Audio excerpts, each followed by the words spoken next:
Dear students, I welcome you all to the lecture series of Basic Civil Engineering. Today we are going to discuss on the points components of water supply scheme and types of dam. These 2 points are taken from the topic Introduction to Environmental and Irrigation Engineering.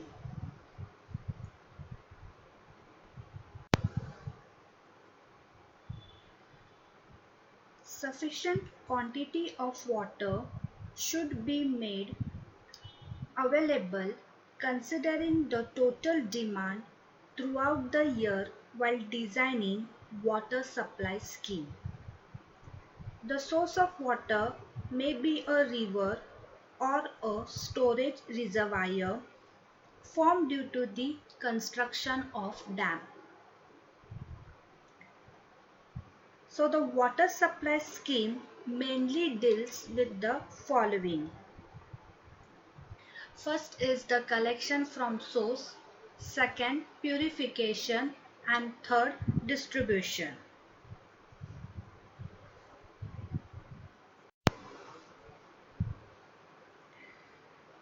The diagram shows the layout or a flow diagram of water supply scheme with all the necessary units. Now the water supply scheme deals with the three processes. In that first we will see collection from sources. Now in collection from source, the first is the intake well. Here the intake well is constructed in the bed of the river to collect the water from the river. Jack well. It is constructed of the river bank and it is made sufficiently deep. The water from intake well is carried by a gravity pipe, and through the gravity pipe the water passes through the jack well and the water is collected in the jack well. A pump house is built on top of the jack well and water is carried from the jack well by the low lift pumps through the rising main, and then it is passed to the filter house for purification. Water treatment plant. Now this is the second process of purification. The water is purified in the water treatment plant. Now this is the processes done in the water treatment plant. Now the water from the lake is taken through the intake pipe and then it is passed to the preliminary treatment. Now the preliminary treatment is the initial stage of the water treatment plant. Here the water will be passed through the screening process. And in the screening process, protective bars are used. Why? So that water from the lake which is having floating objects like leaves, branches, fishes, weeds, so this can be removed and water free from floating objects can be passed through the further processes. So then this water will be passed through the screening process to the low lift pump well. Now water will be lifted and passed through the further basin. Before passing it to the coagulation tank, here pre-chlorination is done. Now what is this pre-chlorination? This process in which the chlorine is added to the raw water before any treatment is given. Chlorine is added in small dose before raw water enters the coagulation or sedimentation basin. The dose of chlorine is adjusted such that 0.50 ppm of chlorine comes to the filter plant. So pre-chlorination is always followed by post-chlorination. So what are the advantages of pre-chlorination? It reduces taste and odor of water. It reduces the quantity of coagulant and improves coagulation process. It helps to maintain filter media. It controls the growth of algae in sedimentation tank and filter. It prevents the putrefaction of sludge in the setting tank. Now when the water chlorine is added, it will pass to the coagulation process. Now in this basin, two processes takes place. One is the coagulation and second is the flocculation. Now coagulation means what? Here you are going to add the coagulants to the basin.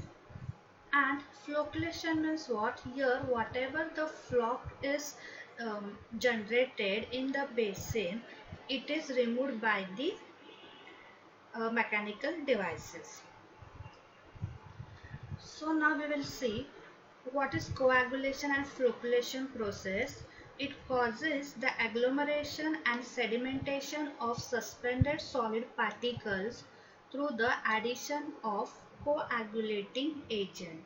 The coagulating agent which is used is aluminum sulfate, or you can also use iron sulfate, to the water. And then what happens if coagulants are provided? There is the formation of floc, and with the help of the mechanical flocculators the floc is removed, and then the water is passed through the sedimentation basin. Here in this process, removal of suspended matter which is having high specific gravity than water, and even fine suspended matter can be removed in this process. Now filtration tank. Now in this tank, filtration of water is done, and this tank consists of fine sand, medium sand and layers of gravel from top to bottom. Here the suspended particles along with the bacteria are removed and clear water is obtained at the bottom of the tank. The sand beds are also washed to keep them clean from time to time.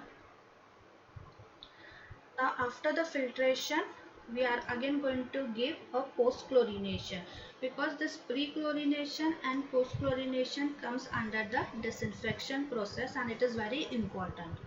So disinfection, in that is the post chlorination. So first we will see what do you mean by post chlorination. When chlorine is added to the water after all the treatment processes are done, so this conventional treatment and chlorine is added to the water when it leaves the rapid sand filter and before it enters the distribution system.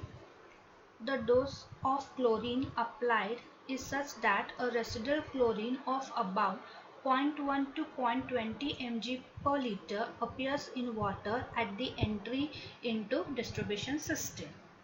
This residual chlorine prevents the water from recontamination in distribution system.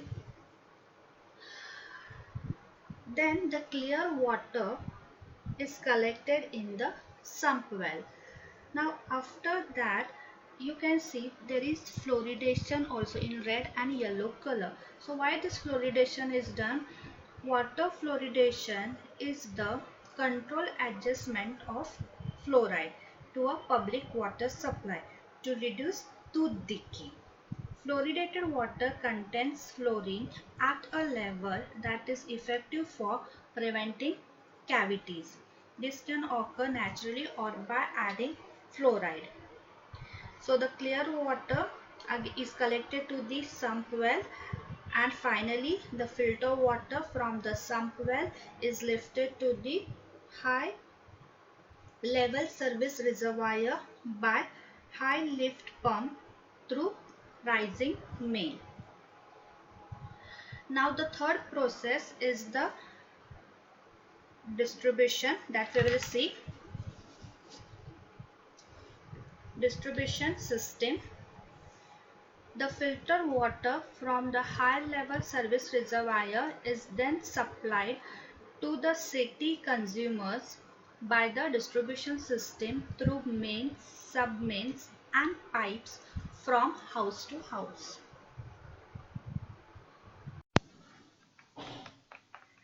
Now we will try to understand what do you mean by dam. A dam is a solid barrier which is constructed at a narrow outlet in a valley. These are impervious in nature and is constructed to obstruct the flow of water. Thus, it increases the raising of water on the upstream side.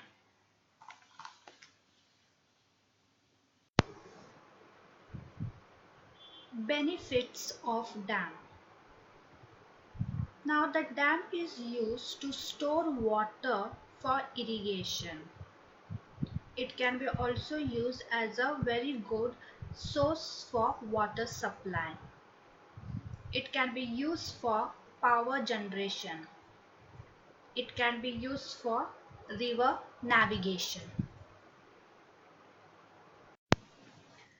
Gravity dam.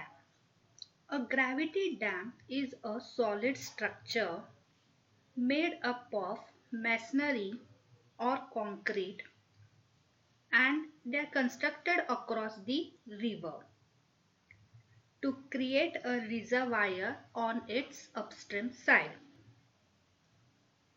These gravity dams are strong and durable. The deadweight of dam is distributed such that whole section withstands the pressure of water on the upstream side, and these are at right angles to flow of river. So gravity dam, according to the material, they are constructed in two types, that is masonry dam and second is concrete dam. Components. The different components of a solid gravity dam are: first is the crest. In the diagram you can see the crest, the freeboard, heel, toe, sluiceway and the drainage gallery. So one by one we will see what do you mean by crest. It is the developed length of the top of the dam. It also includes the length of the spillway powerhouse. Freeboard. The vertical distance between the top of the dam and the full supply level of the reservoir. Heel. It is a contact with the ground on the upstream side. In the diagram, on the left hand side is the upstream side and on the right hand side is the downstream side. So the heel comes on the upstream side. Toe. It is a contact on the downstream side.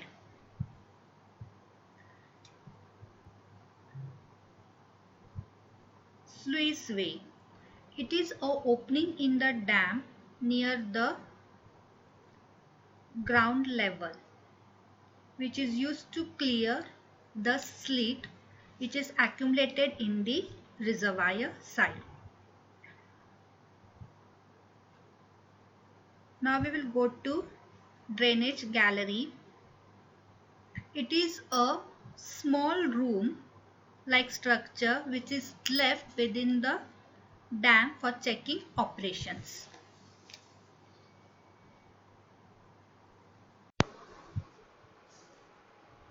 Forces. The forces that act on a gravity dam are: first, self-weight; second, hydraulic pressure; third, uplift force; fourth, wave pressure; fifth, wind pressure; and sixth is the seismic force.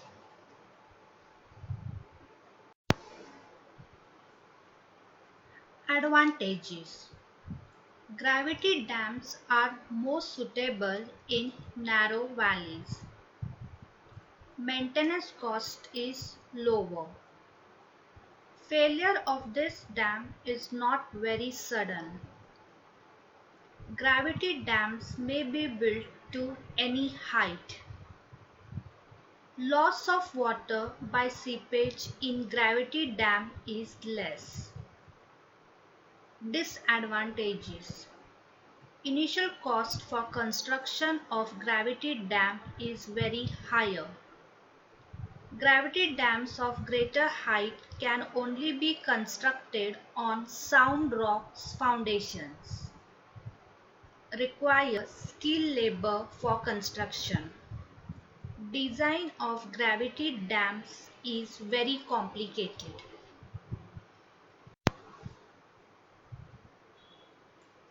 These are some of the images of famous gravity dams. Earthen dam. Now what do you mean by earthen dam? The dam which are constructed of earthen materials such as the gravel, sand, silt, clay are called as earthen dam.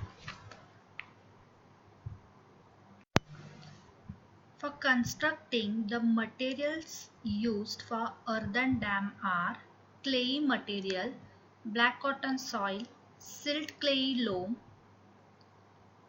sandy material, murum, soft rock, cement, steel, lime. All these are the common materials used for constructing earthen dam.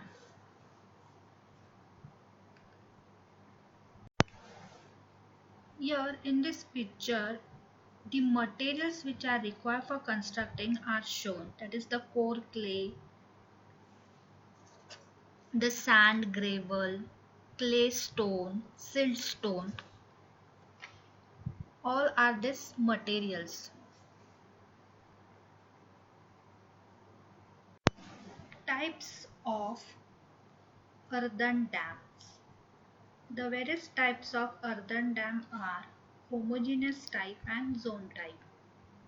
And depending on the method of construction, the earthen dams are classified as rolled fill earth dam, hydraulic fill earth dam, semi-hydraulic earth dam. Component parts of earthen dam.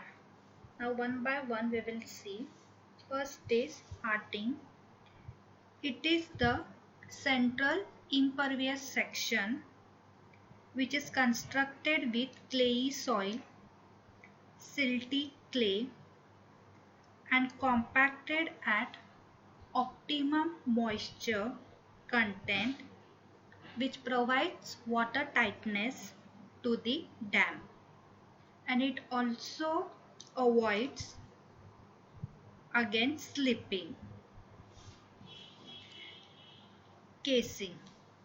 It is the outer portion of dam and it is constructed with murum, soft rock or sand gravel. It acts a cover over the hearting and protect it from cracking. It develops shear resistance against slip and provides stability to the dam. It also helps in drainage. Rock toe. It is constructed from rock pieces which helps to prevent slogging to toe due to seepage flow and increase the stability of the dam. So care should be taken that the minimum depth of toe should be such that it should be equal or slightly more than the tailwater. It protects downstream toe from erosion. Pitching. It is the layer of stones provided on upstream side which prevent erosion of casing on upstream face caused due to the wave action and protects low from sudden drawdown.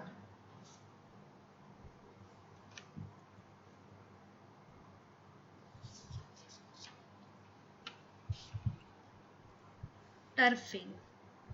It is special type of grass planted over the downstream face of the dam which protect the downstream slope from eroding action of rainwater.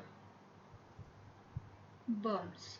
These are offset provided on downstream face at 8 to 10 meter vertical interval of 3 to 5 meter width. So what are the functions of this? It provides roadway for vehicle. It also reduces the velocity of rainwater falling on slope and it collects the rainwater and disposes it safely. Transition filters. It helps in draining of hearting and helps in reducing the pore pressure.